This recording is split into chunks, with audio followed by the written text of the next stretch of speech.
अक्षता हा शब्द संस्कृतमधून आला आहे. याचा अर्थ अखंड, पूर्ण असा होतो.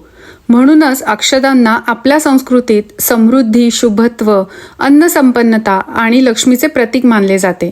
आणि अशाच अक्षता वापरून आपण देवांसाठी अशी सुंदर माळ तयार केली आहे.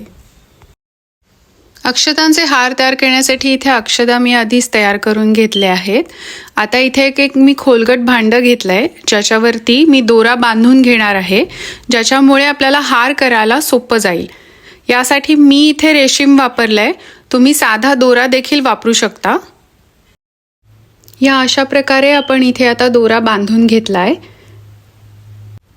अक्षता किंवा तांदूळ अडकवण्यासाठी 2 दोरे आणि हा तिसरा दोरा बांधून घेतलाय, ज्याने आपण आता गाठी मारून तांदूळ अडकवून घेणार आहोत.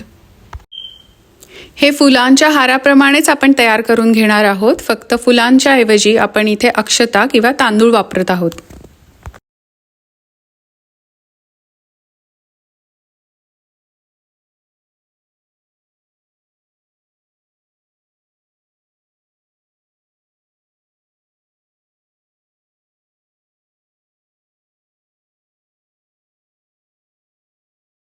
वेगवेगळे रंग आणि कॉम्बिनेशन करून केलेले हे हार अत्यंत सुंदर आणि सुबक दिसतात.